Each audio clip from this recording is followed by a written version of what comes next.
Search any music with your S25 Ultra or S25 series. First of all, swipe to the bottom from top right corner to open your control.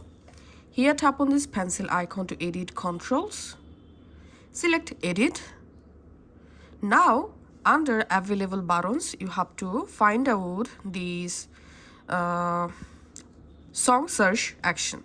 So all you have to do is just go ahead and add the song search action to your control list. Tap on done. Tap on done.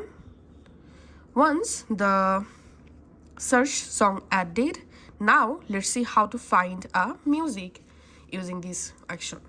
So I'm going to play a music from my another device. So here's I'm playing this music.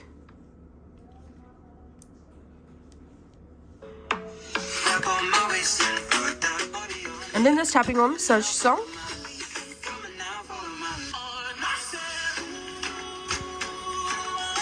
And here, as you can see,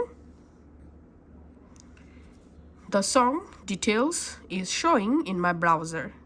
The song name, singer, and also here we can see the song link for YouTube. That's how you can do it.